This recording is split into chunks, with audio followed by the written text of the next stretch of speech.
నమస్కారం. Welcome to నవలా హృదయం. ఈ రోజు కథ వసంత శిశిర్. కథలోకి వెళ్లబోయే ముందు ఛానల్ ను సబ్స్క్రైబ్ చేయడం మర్చిపోవద్దు. ఇక కథలోకి వెళ్లిపోదాం. శిశిరకు అయిన గాయం ఇంకా తగ్గకపోవడానికి కారణం తెలుసుకున్న వాసు ఆమెకు చివాట్లు పెట్టి ఇకపై జాగ్రత్తగా ఉండమని హెచ్చరిస్తాడు. రేష్మతో బయటకు వెళ్లి వచ్చిన అలీ ఆమెను తర్వాతి రోజున ఒక చోటుకు తీసుకువెళ్తానని చెప్తాడు.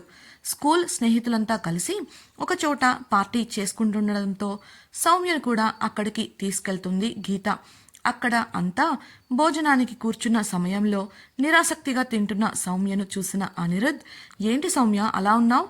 చాలా పరధ్యానంగా కనిపిస్తున్నావు, ఏమైందో నీకు అని అడగడంతో అందరూ సౌమ్య వంక చూశారు. అందరూ తన వంకే చూడటం గమనించిన సౌమ్య నోరు తెరిచి మాట్లాడేలోపు ఒక వ్యక్తి ఆ గది తలుపులు గట్టిగా తెరుచుకుంటూ లోపలికి వచ్చి, ప్రేమలో ఓడిపోతే ఇంకెలా ఉంటారనిరుద్, పాపం సౌమ్య, ఇప్పుడు తను ఆ బాధలోనే ఉంది అంటూ సౌమ్య పక్కనే ఉన్న ఖాళీ కుర్చీలో కూర్చున్నారు. ఆ వచ్చింది ఎవరో కాదు, నిషా. ఉంగరాల జుట్టు, బిగుతుగా ఉన్న టీషర్ట్, ప్యాంటుతో లెదర్ జాకెట్ వేసుకొని ఉంది. ఆమె మాటలు నచ్చని సౌమ్య నిషా వంక ఆపమన్నట్లు చూడగా గీత, నిషా, నువ్వు మాట్లాడకుండా ఉంటే మంచిది, మౌనంగా ఉండు అని హెచ్చరించింది.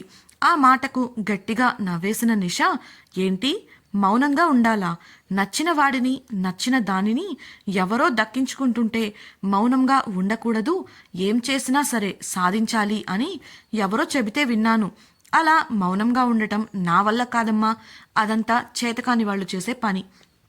నేను అనుకునేది నిజమైతే సౌమ్య కూడా దీన్ని ఇంత సులభంగా వదలకూడదు. అందులోనూ తను ఎంత గొప్పింటమ్మాయి. తను ఓడిపోయిందంటే తన కుటుంబానికే కదా అవమానం. సౌమ్యను చూస్తూ అంది నిషా. ఆ మాటలకు గీత, సౌమ్యలకు కోపం పెరిగిపోతుంటే నిషా సౌమ్య భుజంపై ప్రేమగా చెయ్యి వేసి, నువ్వు బాధపడకు సౌమ్య, నీకు ఎవరు సాయం చేసినా చేయకపోయినా నీ ప్రేమను దక్కించుకోవడానికి నేను సాయం చేస్తాగా భరోసాగా చెప్పింది. అనిరుద్కు సౌమ్య ఎవరినో ప్రేమించింది అన్న విషయం రుచించలేదు. కానీ బయటపడకుండా జరుగుతున్న దాన్ని చూస్తుండిపోయాడు. ఇంతలో ఆ గుంపులో ఎవరో, అవునా నిషా, ఇంతకీ సౌమ్య ప్రేమించిన వ్యక్తి ఎవరు? ఎందుకు సౌమ్యను ఆమె ప్రేమను ఒప్పుకోలేదు అని అడగగా సౌమ్య నిషా చేయి పట్టుకొని కళ్లతోనే చెప్పవద్దంటూ వారించింది. అదే సమయంలో గీత, అబ్బా అదేం లేదు, నిషా సరదాగా జోకులు వేస్తోంది అంతే అంటూ పరిస్థితిని చక్కపెట్టాలని ప్రయత్నించింది. కానీ అప్పటికి కూడా నిషా ఏమాత్రం తగ్గకుండా, అతను smart work group CEO mister Vasanth. Soumya పై చదువుల కోసం విదేశాలకు వెళ్ళింది కదా, అనుకోకుండా ఆమె తిరిగి వచ్చి ఆ విషయం వసంత్ గారితో మాట్లాడే సమయానికి ఆయనకు పెళ్ళైపోయింది. ఏం చేస్తాం, దాంతో సౌమ్య ఇలా అయిపోయింది అని అంటుండగా, ఏంటి మిస్టర్ వసంత్ గారికి పెళ్ళయిందా? ఎప్పుడు?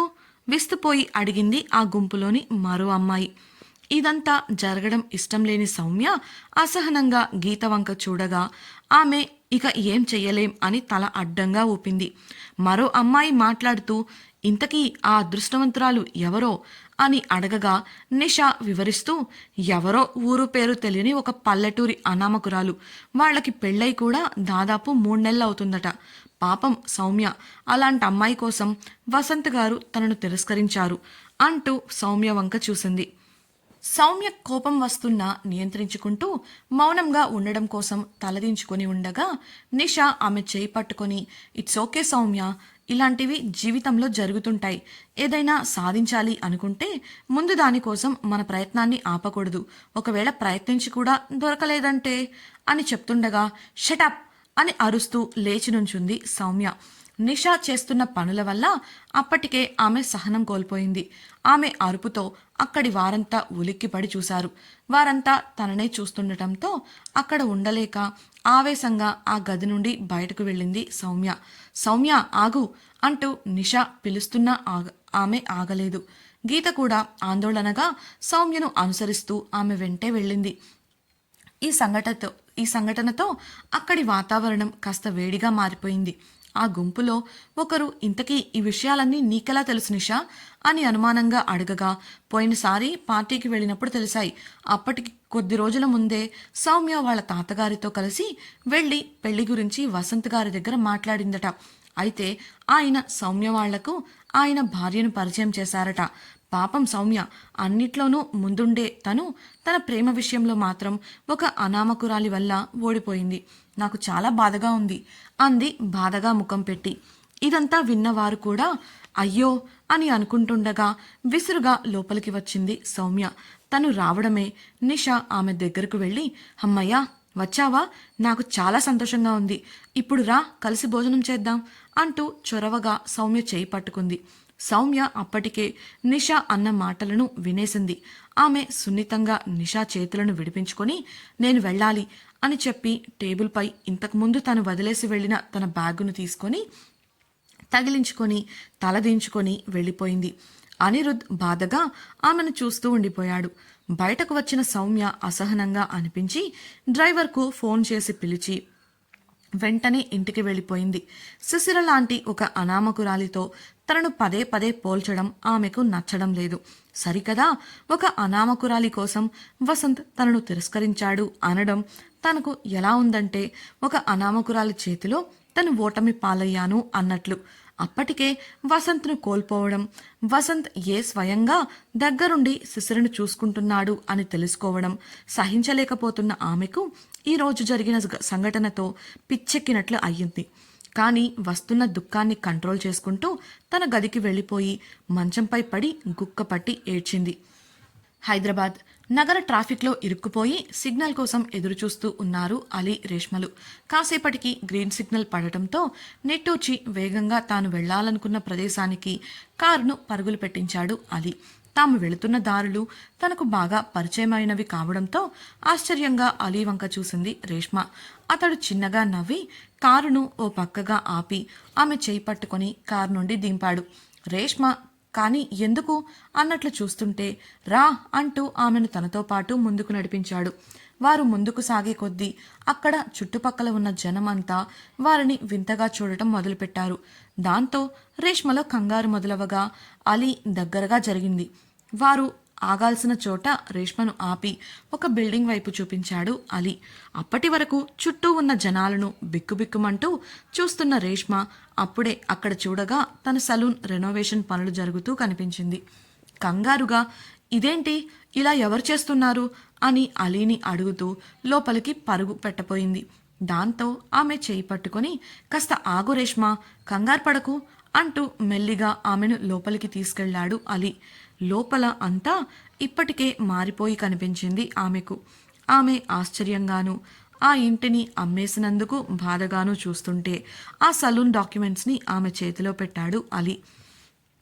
అది చూసిన ఆమె విస్తుపోయి చూస్తుంటే నా స్నేహితుడి ద్వారా ఈ ఇంటిని ఎలాగో సంపాదించగలిగాను, ఇకపై ఇది నీదే, సర్వహక్కులు నీవే, ఇక్కడ సలూన్ నడుపుతావా లేక పనిలో పని బ్యూటీ పార్లర్ కూడా తెరుస్తావా అనేది నీ ఇష్టం, ప్రస్తుతానికి చూసావుగా దానికి సంబంధించిన పనులు జరుగుతున్నాయి, అవి అయ్యాక నీ ఇష్టం అంటూ అక్కడ జరుగుతున్న పనిని పరిశీలించడానికి లోపలికి వెళ్ళాడు అలీ. అతడు చెప్పిందంతా విని ఎలా స్పందించాలో తెలియక అతడిని ఆరాధనగా చూస్తుండిపోయింది రేష్మ. ఆమె ఆ క్షణం ఉద్వేగానికి లోనవగా దానికి సాక్ష్యంగా ఆమె కళ్లల్లో నీళ్లు తిరిగాయి. అవి బాధను సూచించేవి కావు. తన పట్ల అతడు చూపిస్తున్న అంతులేని ప్రేమకు హృదయం కరిగి వచ్చినవి. వెంటనే కన్నీళ్లు తుడుచుకుని లోపలికి వెళుతూ నిజానికి నేనే పోలీసులతో మాట్లాడి కేసు పెట్టి ఈ ఇంటిని వెనక్కు రాబట్టుకోవాలి అనుకుంటున్నాను. ఈ సమయంలోనే కొనాలని మీకెందుకు అనిపించింది అనుమానంగా ప్రశ్నించింది రేష్మ. అందుకు అలీ, నేను నిన్ను మొదటిసారి చూసింది ఇక్కడే, దాంతో తర్వాత నేను సలూన్కి వచ్చినప్పుడల్లా నీకు సలూన్ అంటే ఎంత ఇష్టమో తెలిసింది, అందుకే వదిలేయాలి అనిపించలేదు. మరో విషయం, నేను దీన్ని కొనలేదు, నీ దగ్గర నుంచి ఎలా అయితే రాయించుకున్నారో అలాగే తిరిగి రాబట్టాను అనడంతో అలీని రేష్మ విస్మయంగా చూసింది. అంతలోనే ఏదో గుర్తొచ్చి, అదేంటి, నేను మిమ్మల్ని మొదటిసారి రెస్టారెంట్లో చూశాను, మీరు అప్పుడే కదా నన్ను చూసింది ఆశ్చర్యంగా అడిగింది రేష్మ. అతడు చిన్నగా నవ్వి తల అడ్డంగా ఊపుతూ, అంతకు నెల ముందు నుండే నువ్వు నాకు తెలుసు, ఏదో పని మీద ఈ వైపు వచ్చినప్పుడు మొదటిసారి చూశాను నిన్ను అంటూ తన అనుభూతిని వివరిస్తున్నాడు అలీ. ఆమె అలానే చూస్తుంటే, ఇలా నేను కారులో వెళ్తుండగా నువ్వు అందంగా నవ్వుతూ ఎవరితోనో మాట్లాడుతూ నిలబడ్డావు. మొదటి చూపులోనే నీ నవ్వుకు పడిపోయాను. నీ నవ్వుల గలగలలు నా హృదయ ఘంటారావాన్ని మోగించాయి అని చెప్తూ ఉంటే రేష్మ అలానే చూస్తూ ఉండిపోయింది.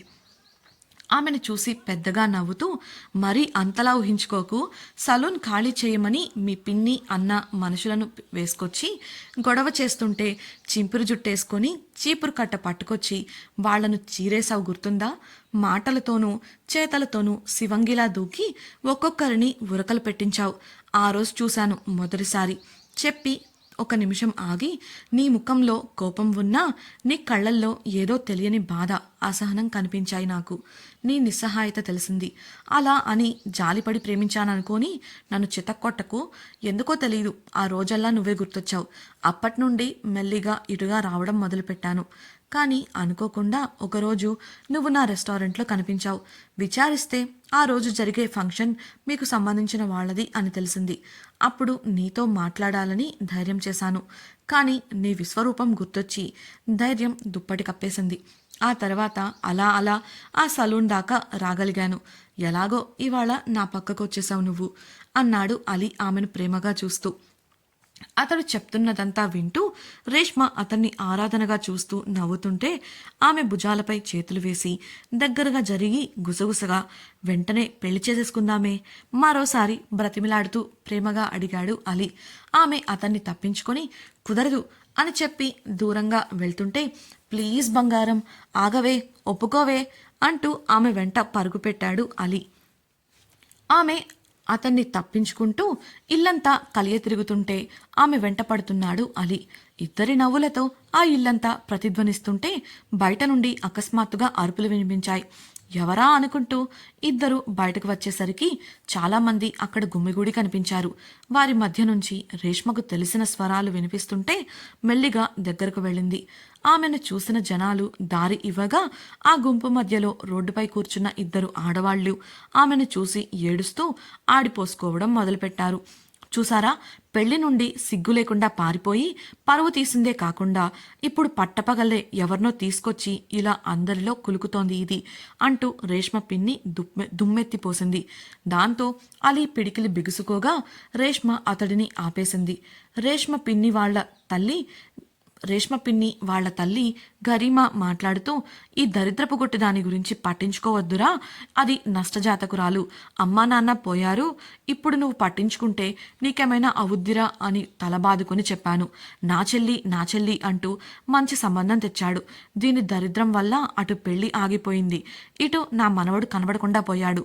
ఇంకా ఏం చూడాలని వచ్చావే దరిద్రపుదానా అంటూ తిట్టడం మొదలుపెట్టింది. వారి అసలు రూపాలు ఇవే అని రేష్మకు తెలుసు కాబట్టి ఆమె మౌనంగా అన్నీ వింటూ ఉంది. ఆమె మౌనంగా ఉండటంతో వారు మితిమీరిపోయి రేష్మ ప్రవర్తనే మంచిది కాదని, అంతా తన తల్లిలానే అంటూ అనవసరంగా ఆమె తల్లిని కూడా సంభాషణలోకి తీసుకొచ్చి తిట్టడం మొదలుపెట్టారు. తనను అంటే ఒప్పుకుంది, కానీ తన తల్లిని అంటుంటే సహించలేకపోయింది రేష్మ. దాంతో కోపంగా కన్నెర్ర చేసి తన పిన్ని చెంప పగలగొట్టింది. ఎంత ధైర్యమే నీకు, నా కూతుర్ని కొడతావా, నీ అంతు చూస్తా అంటూ రేష్మ మీదకు వచ్చిన గరిమాను కూడా 2 చెంపలు వాయించింది రేష్మ. దాంతో భయపడిపోయి ఇద్దరు ఆమెను భయంగా చూస్తున్నారు. ఇన్నాళ్లు ఆమె మౌనంగా శాంతంగా ఉంటుంటే వారు రెచ్చిపోయారు.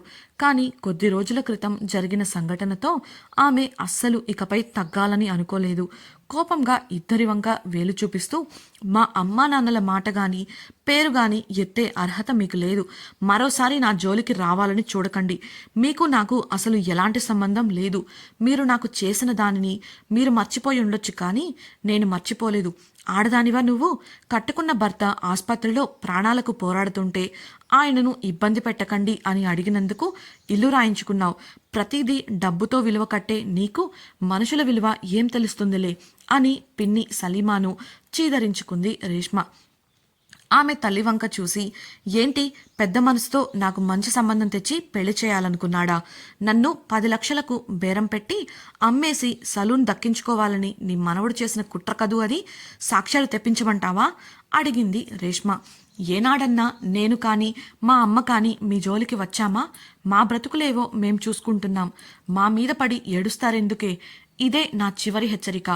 ఇంకోసారి నా జోలికి వచ్చారో నేనేం చేస్తానో నాకే తెలీదు. వెళ్ళండి అంటూ గట్టిగా రేష్మ అరవడంతో గుటకలు మింగారు వారు. అక్కడ ఉన్నవారిలో సగం మందికి నిజాలు తెలుసు. దాంతో వారు కూడా రేష్మకు అండగా నిలిచి ఆ ఇద్దరిని తిట్టడంతో వారు అవమాన భారంతో లేచి వెళుతూ, గరీమా, ఒసేయ్, నువ్వు నాశనమైపోతావే, పురుగులు పట్టిపోతావు. ఇప్పుడు మౌనంగా నా ఇంటికి వెళుతున్నాను. కానీ నా మనవడు వచ్చిన తర్వాత అప్పుడు చెప్తా నీ సంగతి అని శాపనార్థాలు పెట్టగా వెళుతున్న వాళ్లకు అడ్డుగా వెళ్లి నిలబడ్డాడు అలీ. మీ ఇంటికి కదా వెళ్తామన్నారు, మరి ఇటెక్కడికి అని అతడు అడగగా ఆ ఇద్దరూ అతన్ని కోపంగా చూశారు. ఇంతకీ అలీ వారిని ఎందుకు ఆపాడు? అలీ మాటల అంతరార్థం ఏంటి? ఇంతటితో రేష్మకు వీళ్ల పీడ పోతుందా, లేక భవిష్యత్తులో కూడా ఇబ్బంది పడతారా? అలీ ఎందుకు రేష్మను పదే పదే పెళ్లి చేసుకుందాం అంటున్నాడు? అందుకు రేష్మ ఒప్పుకుంటుందా? అందరిలో పరువు పోయిన సౌమ్య ముందు ముందు ఏం చేయబోతోంది? అసలు ఈ అనిరుద్ కథేంటి తెలుసుకోవాలనుకుంటున్నారా? అయితే ఛానల్ను సబ్స్క్రైబ్ చేసి వసంత శిశిరం రాబోయే ఎపిసోడ్స్ని తప్పకుండా వినేయండి. మీకు ఈ వీడియో నచ్చినట్లయితే లైక్ చేసి మీ సన్నిహితులతో షేర్ చేయండి. అలాగే మీ అభిప్రాయాలను మాతో పంచుకోవడం కోసం కామెంట్ సెక్షన్లో తెలియజేయగలరు. ఇట్లు మీ నవలా హృదయం team. Thank you for listening.